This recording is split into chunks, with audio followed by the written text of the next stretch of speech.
So first I will read this part and then our changed version, which is, by the way, 29% shorter.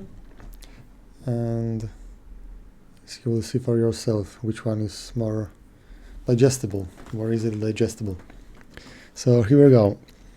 OAuth, Open Authorization. OAuth is a protocol that allows an application to authenticate against the server as a user without requiring password or any third-party server that acts as an identity provider. It uses a token generated by the server and provides how the authorization flows most occur, so that a client, such as a mobile application, can tell the server what user is using the service. The recommendation is to use and implement OAuth version 1.0a or 2.0, since the very first version, OAuth 1.0, has been found to be vulnerable to session fixation. OAuth 2.0 relies on HTTPS for security and is currently used and implemented by APIs from companies such as Facebook, Google, Twitter, and Microsoft. OAuth 1.0a is more difficult to use because it requires the use of cryptographic libraries for digital signatures. However, since OAuth 1.0a does not rely on HTTPS for security, it can be more suited for higher risk transactions. OpenID.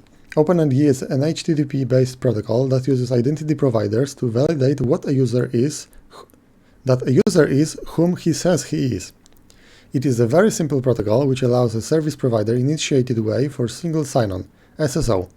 This allows the user to reuse a single identity given to a trusted OpenID identity provider and be the same user in multiple websites, without the need to provide any website with a password, except for the OpenID identity provider. Due to its simplicity and that it provides protection of passwords, OpenID has been well adapted. Some of the well-known identity providers for OpenID are Stack Exchange, Google, Facebook, and Yahoo. For non-enterprise environments, OpenID is considered a secure and offer better choice, as long as the identity provider is of trust. Okay, so that was the original. Quite wordy, to be honest. And now let's read the simplified version.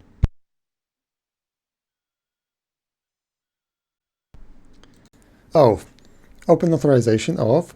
Application can authenticate against a server as a user. No password or third-party server identity provider.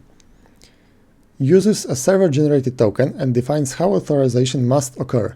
Client, i.e. mobile application, can tell server who's the user. Version 1.0 is vulnerable to session fixation. Use and implement 1.0a or 2.0 instead.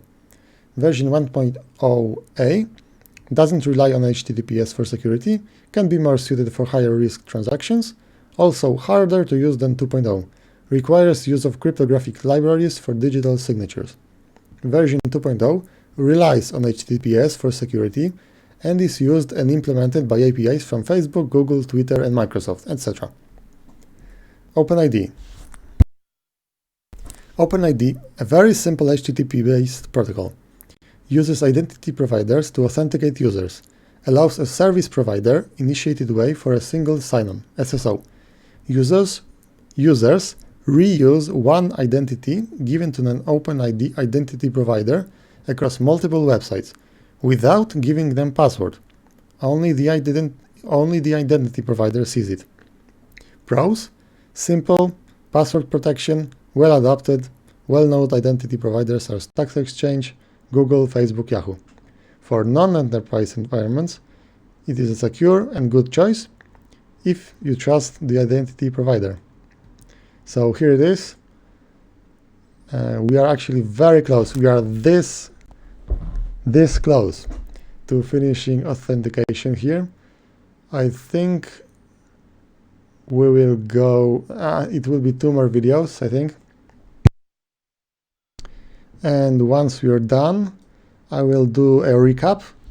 I will summarize everything we learned in this section of authentication. I will go through it and collect all the links. I will make a list of them. and then we will go through each one of those as the next step. So thank you very much for watching. If you have any questions, leave a comment, and I will see you in the next video.